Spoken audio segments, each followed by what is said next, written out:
And we are now live. Phil Daru, my brother, how's it going, man? Mhm. It's going good, brother. So if you guys don't know, I'm in the middle of a hurricane here in Florida. So that's why we don't have the video because I'm in a dark house right now and I don't want to look creepy. So that's how we're rolling. We're doing audio only. Especially with the Viking beard and that, people will be thinking, shit, man, who's this guy turning up on stream looking fucking villainous? Yeah, the new So, villain's out right now. so how's things going for you? Like, how's American Top Team going? Obviously, I saw you was on. I think it's like overtime athletes or over athletes or something like that as well. Mhm. You've been very, very busy. What's been going on sort of in the world for you? I mean, the biggest thing obviously is Dustin's fight with Khabib. I know we have huge amount of followers that look at Khabib and want Dustin to lose, but at the end of the day, man, we're doing what we need to do to make it happen so we can shock the world. Um, with that being said, though, I have other fighters that are fighting too on the same card. Actually, Edson Barbosa's fighting. So we had a pretty solid, and I would say hectic couple of months. I should say few months, and now we're finally getting to the point where it's slowing down a bit. It's never really slowed down to a stop because of the fact that just America Top Team, we have so many fighters.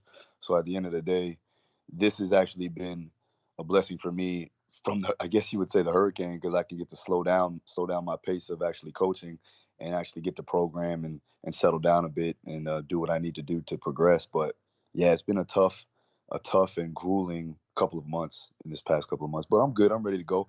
I'm actually really excited to see Edson and Dustin do their thing, man. I think that they're really going to put their athleticism and overall skill set to the test and showcase it for the world to see. So I'm actually very excited and happy about that. Yeah, I mean, me and a few friends who I work with all kind of rooting for Dustin and think that, well, I believe that he's got a great chance. You know, it's a different style Yeah. to what Khabib's maybe used to. You saw, obviously, with Al, I think it was Khabib and Al Iquenta. You know, it went 5 rounds of distance, and Dustin Poirier is a hell of a lot better than Al. Do you know what I mean? Yeah, I mean, it's a tough fight. Don't get me wrong. I mean, arguably one of the best fighters that he's ever fought, and probably is the best fighter that he's ever fought. And we could say that Khabib is the best fighter in the UFC, if not the best fighter in the world. But if Dustin does beat him, where does that put Dustin? You know what I mean? So at the end of the day, I think Dustin is gonna pull it off, but it's gonna be a hard one. It's gonna be the toughest fight of his life, but it's the most important one. So that makes sense. Yeah, I mean, you from a mental standpoint, I don't think Dustin needs much motivation. The guy's massively driven, anyways, isn't he? Like, obviously, you work with Yeah. him. I've seen some ESPN sort of stuff that you've been doing as well through your Instagram and on YouTube, and he just looks Mhm. fucking ready to go. Yeah, I mean, this is the biggest fight, like I said, of his career, and he's been working diligently for this particular moment for 10 plus years since he was like 16 years old. So I mean, you obviously don't need much to be motivated, but at the end of the day, we still want to make sure that he's getting what he needs, and we're making things interesting for him because again, he's been fighting for like I said, 10, maybe even 11 years now, and he's been, and what he's at 25 fights in Zuffa, I believe. So things get monotonous, him going to the gym day in, day out. So we like to switch things up, and that's why I moved some of the training outside, and we actually started doing those stadium runs. And he liked that a lot. I mean, that was something I did growing up, playing college and high school football. We ran the stadium. Um, even when I was fighting, I did that too, and I got in massive shape. And I thought that was something that would be good for him to get out of the gym and give him more of a motivation if he didn't have it. I mean, I would say that not so much motivation, but just enjoying it. You know what I mean, and not getting things stale, like keeping things from getting stale. So I used that, and then we also used some things like taking them into the pool and doing things like that. I think that was something that allowed us to progress and kept things interesting. Like I said, and he wanted to come back to the gym and actually train after that. So Mm. it's good. It's a good thing. I think that that's something with Dustin that I found that needs to be done almost every camp is just to keep things interesting and new and innovative and and fun to do, but also obviously keeping it to a progressive state, right? We don't want to go outside the norm and do something that's outlandish, that's going to hinder the training process, but something that's going to help aid in the training process, that will eliminate that staleness, that will eliminate that accommodation of doing things over and over and over again. And that's what we've been doing. Yeah, so what other than sort of the things you've mentioned, have you changed anything in his training at all to kind of prepare him for maybe what Khabib's going to bring to the table, or is it something where you've just gone, we're going through the standard processes, you've got your philosophies, he believes in you obviously, Yeah, and we're going to keep things as they are, and maybe just change where we're training and things like that, just so he doesn't get bored. a little bit of both. I mean, obviously, you want to make sure that he has general strength, general power, and all that, and that never really changes. But again, the modalities of things that we've done inside the weight room have obviously changed a bit, just from the particular positions that he may be in. We did a lot more isometric strength in this one. We did a lot more. I'm not gonna say we did a lot more, but we did more than usual on the posterior chain. Worked on things that, from our perspective, will be what he will be going through inside that fight. And he has good force displacement, in lateral movement, and making sure that so he can get in and out of the pocket and move around efficiently. Worked on that movement, worked on dynamic movement, worked on agility, change of direction. And then also, obviously, we worked on his hip power, his posterior chain strength, like I talked about, and his grip strength too, because we know that it's going to be a lot of hand fighting going on in the inside. We're going to make sure that we're able to get up off of our back if we do get taken down. So those things came into play inside the weight room. When it came down to conditioning, I needed to make sure that he had strength endurance, because again, it is going to be a grueling match. It's not just going to be a boxing match. So yes, he needed to have that aerobic capacity, but we also needed to work on his overall muscular endurance. So inside the clinch, he needed to have the ability to for that. He could reduce energy through the entire fight, and that's where those stadium stairs came into play a little bit too as well, because each step you had to propel yourself up. So he was using repeated fast twitch muscle fibers to propel himself up those stadiums. He's like, man, it feels like I'm lifting weights. Like in all aspects, you actually are. You're lifting your own body weight up, an incline. So we try to make sure that he was doing that, and we seen progressions, which was really good. So each week he progressed, each round he progressed, and his heart rate recoverability was actually increased. So that showed me right then and there that he was getting better. His conditioning was going solid, and even his resting heart rate was in the 34 to 35 range. Mm. Yeah, I mean that's they're all. Beats Oh, per minute. sorry, brother. My My son just ran audio's into the room. our audio's both playing up a little bit. So part of that you was like cutting out for. I don't know. Maybe it's the hurricane or something like that. But we picked up most of it either way. Oh shit! All right, let me see. Yeah. Hold on. Let me see if I can get on my Wi-Fi here. But it might be the hurricane, man. Shit's all crazy as fuck out here. Yeah, I can imagine. We don't have to worry about that over here. At the moment, Oh anyways. man, Who knows in the I think I'm gonna future? move to. I'm gonna move to Australia. Say fuck it. Enjoy the sun, right? And just fucking chill out. Yeah, for real, bro. So how's Wow. Nicholas been getting on with Dustin as well? Has Dustin been enjoying that side of things? Yeah, he always likes it, and it's something new for him, something different, and it's something that doesn't involve too much physicality. So he's still Mm-hmm. training, but he's mentally training. He's really good at it, to be honest with you. He's one of the best guys that we have in the gym that can actually do it, if not the best, to be honest with you. Like the things he can do, um, just like I want to say like I don't know, the way he goes about finding out those particular numbers and patterns and things like that, and he does it so quick. I'm like, damn, bro, like how that has to have some correlation to the fight game. You know what I mean? Because he's so well he does so well at like finding things out very efficiently and fast, and he picks things up quick. So that does play a big role in your athleticism. It plays a big role in your ability to think on the go. And I think that does play a big role, and it shows in his fighting.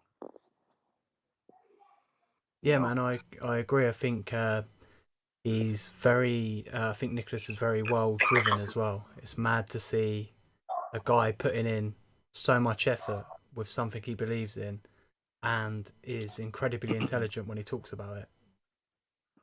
Nick, I've known Nick since high school, man. You know that, and like he's always been eccentric. He's always been a guy that's like, you're like, bro, why are he's like, he says stuff, and you're like, what the fuck is he talking about? Like, and but because he's thinking about so many different things.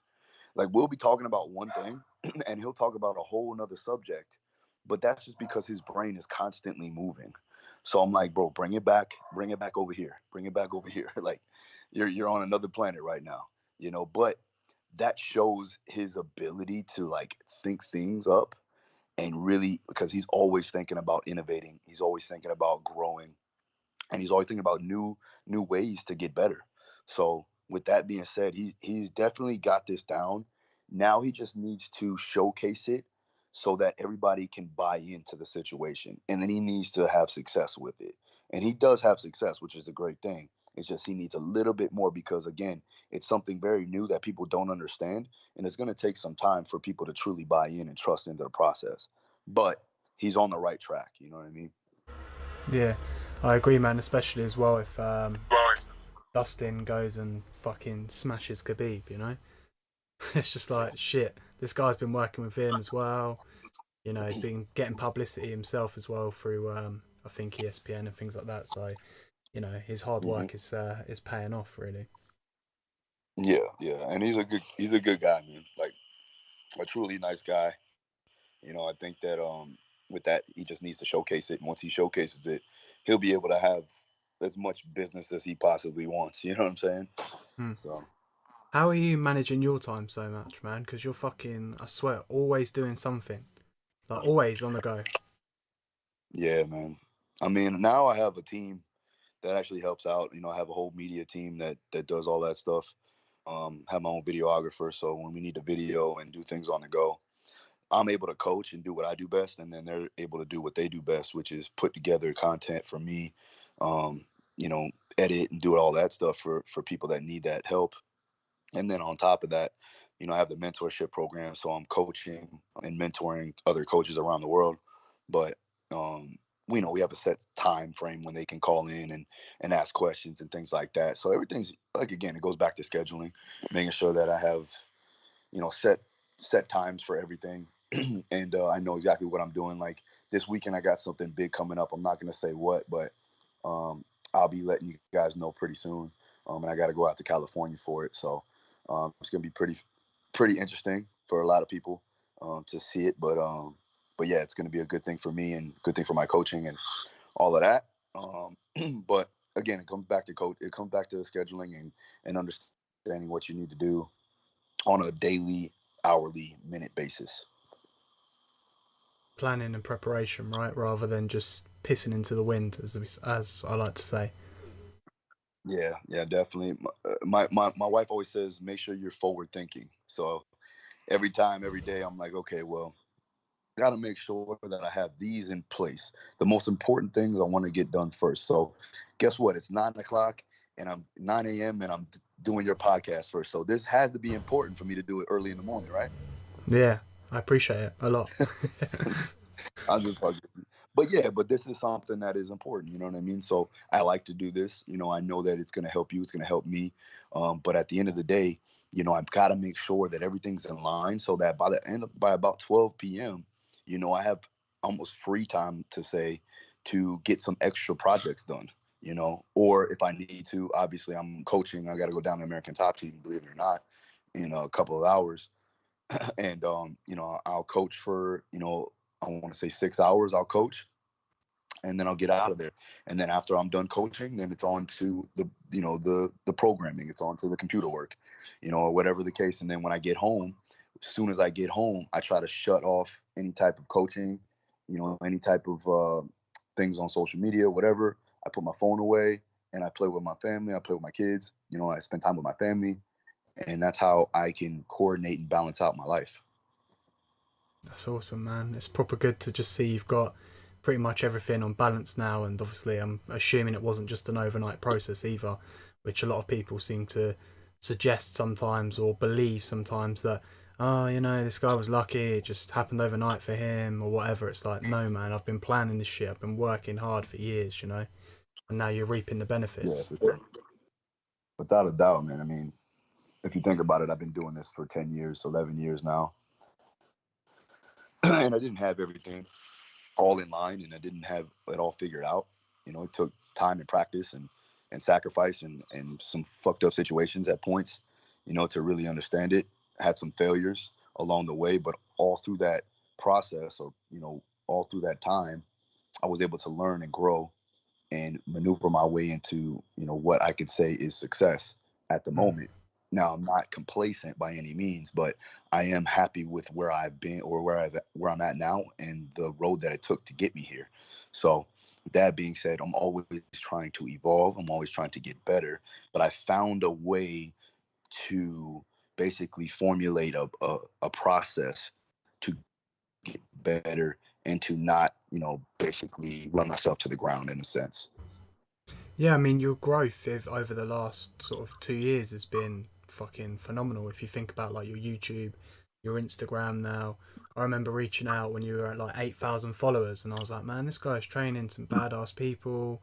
His fucking content's cool. Like, I'm gonna reach out, and then obviously you were like, yeah, I'm coming on. Built like a little Mm-hmm. friendship around it. You're coming over to Mm-hmm. England, so I'm actually gonna come see you and meet you, and it's just like fucking how Mm-hmm. quickly the ball, like even though 2 years is a long time, but how quickly it sort Yeah. of started to roll and started to go. And now, as again, like I've said, you're getting like the people that are tuning in now and checking out what you're doing and appreciating it. Your YouTube channel, what you've been doing that, I don't know, 6-7 months, let's say, like properly, and it's blossomed Mm-hmm. up, and you've got the subscribers and following and shit like that. Yeah, I think, well, again, it comes back to consistency. So, like, I've consistently put out quality content for 10 years, like Mm. almost 10 years. And then what ended up happening was just one thing after the other started to snowball in the right direction. And because of the fact that I was putting out quality content, plus I had these outstanding athletes that were on my page, it helped grow the process. There's a lot of good coaches out there that don't get enough um, credibility, that doesn't, they don't get enough views or subscribers or followers or anything like that, which is astounding to me, because that's free content, that's free knowledge that you're gaining, but a lot of people aren't seeing that. I want to kind of bridge the gap between academia and practical application, and then when the people see that, they'll be more apt to learning from these individuals that are very sought out from the academia world. But a lot of times you get guys that just look at people on the internet and think that they're the ones that know the best. you know, a lot of the most knowledgeable people have like 900 followers on Instagram. Yeah, You know what I'm saying? Whereas the point where it's like, okay, well, these people have, you know, great knowledge to share. The problem is they don't know how to share it. That makes sense. So they don't know yeah, how to put out that content appropriately. I have guys like Tony Ricci, Corey Peacock, Dr. Corey Peacock. These guys are phenomenal people. They're some of my best friends. Um, but they don't have Instagram or YouTube following. You know what I'm saying? But the goal really is to make sure that you can relay over your knowledge to a point of where it gets out to the masses, unless that's something you don't want to do. If there's something you feel is passionate and you want to help people, you need to take your strengths and help utilize that by sharing it with the world. This way you're leaving your legacy and you're helping those that are coming up behind you. And that's the one thing that I look to do each and every day. When I get, man, this has truly helped me out. Thank you so much for putting out this content. I've grown tremendously in my business. I've grown. All my fighters, all my athletes are getting better. That's an accomplishment for me. So when their fighters win, I've won. You see what I mean? So with that being said, I'm able to touch the world in ways that to if I didn't have the social media. So when people get mad or people look down upon social media or YouTube or whatever the case, but I'm doing it in a positive fashion to help people, to help them grow and achieve what they want to, that's when those social media platforms are really at its benefit. At the end of the day, I want to make sure that I'm able to help as many individuals as possible, and I can do that while I'm still doing me, if that makes sense. Yeah, no, it's good, man, because you're being true to yourself and being genuine the whole like sort of journey through. You're not selling out. You're not putting stuff out for necessarily the likes or whatever. You know, like some people will do on Instagram. It's kind of I'm not passionate about what I'm putting out. I'm just putting it out because I know it's going to get a lot of interest and a lot of following. What you're talking about is kind of high end stuff and things that you're passionate about and driven about, and it shows, you know, through your content. And I think that's priceless. Whereas on the flip side, obviously on the other side, you've got people that might not, you know, believe in what they're posting. They just post it to try and build a following. Yeah, and there's been times where like my media team and God bless them, man. They're actually, they're helpful in my ways, a lot of ways of what I do. But sometimes they're like, you should do this, you should do that, and I'm like, no, nah, I'm not doing that. You know what I mean? Because I know that it'll be somewhat of a sellout venture for me. I want to make sure that I'm staying true to my coaching. I'm staying true to my beliefs and what I do as far as my principles and my philosophy of training. And I won't do things that I feel that are unnecessary and are just for likes, or just for views. There is some times where things will go viral, as far as like a Dustin Poirier video or something like that. But Mm. I'm still just coaching. I'm doing my thing. So if it hits and I'm still doing my thing, well, I'm staying true to myself and it's getting out there to the masses. So that's fine with me, And if it's only 2 or 3 videos as opposed to all 10 of them, that's fine because I know that I can, lay my head down at night and not be worried about selling out or doing things that I didn't want to do or put out things that I didn't want to showcase and be looked at in that direction. So I think that for that, I want to stay doing that. I want to stay growing and evolving with it. But at the same time, I want to make sure that people understand that, you know, what I'm doing is not for just likes, not for just views. It's to actually help you. So at the end of the day, if you're putting out a comment, make sure the comment makes sense and you're giving me questions that I can actually answer that are going to be beneficial for yourself and other people that read that comment. So, Yeah, no, I agree. So how do you see the Dustin fight playing out then? so I've gotten a lot of slack lately about this, man. I've done about 6 interviews in the past, I want to say 4 days, right? Um, and I said that, our game plan is to make Khabib, miss on his shots and have a hard time taking him down. And then if he does take him down, or when he does take him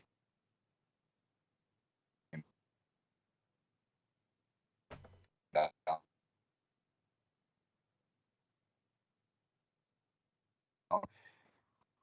we get right back up, and it's hard for us to stay, or hard for him to keep us down. When that happens, that's very taxing, right? It's very, fatigue. You have to consistently and or you're not or even down, you're going to get tired. So our goal is to make that happen. So when that happens, you know, I'd say about the third or the fourth round, depending, on certain situations, obviously, we get him to slow down. We get him to tire a bit because we are stuffing takedowns now. We're finding out his game and what he wants to do. And we're getting up if we do get taken down very quickly and making him work extra. And that was the goal. And from there, he's susceptible and opening up certain things for us to capitalize on. So with that being said, I would say, fourth round, I feel like he's going to tire a bit, and we're going to take advantage of that by hitting him with a good shot coming in, whether it be, an uppercut, a knee, or just pumping him with the jab and rocking him a bit, hitting him with an overhand and then finishing him off. Or he may just fall into a guillotine because he took a sloppy shot. You never know. But what I'm saying is that's the goal of what we want to happen. Is it going to happen? I don't know. I'm not, I can't tell the future. But what I can say is that that's exactly what we want to happen. And hopefully it does come Saturday night. Yeah, man. What's going on with Joanna as well? Just out of curiosity, because she's I think she was fighting Michelle, wasn't she? Michelle Watson. Yeah, Michelle. Yeah. So, no, she's gonna start camp. She's been at American Top Team for the past like 4 to 6 weeks, I believe. So she was training with me, doing all camp stuff, and now back in um she's back in place. There's no like building up phase or anything like that. We're able to just get right into it. And the great thing is that when she's out in Poland, she's working with Camille, which is her physiotherapist. But he knows the strength and conditioning world. He's been to a couple of my seminars and he understands my system. So he actually been running our program out there in Poland. So I'm very excited to see her come back and we start to taper it in and get her ready for Michelle in Tampa, which is close to me. So I get to actually go to this one and get to watch it.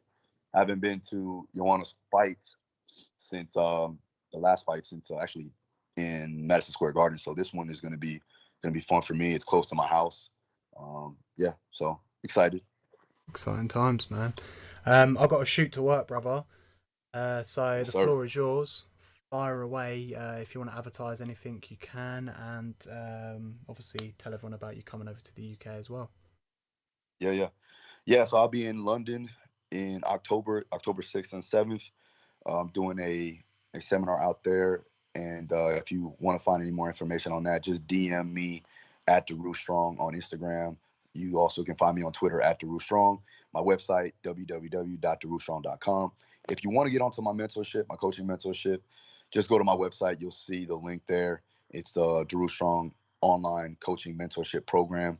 Check it out. We got about 30 coaches right now doing it big. And other programs, heavy hitters doing really well. Boxing program that you can get. It's an 8-week peaking program. If you guys are any boxers out there that want to hop on my programming, go ahead and check that out. It's all on my website. And that's pretty much it, bro. Thanks, man.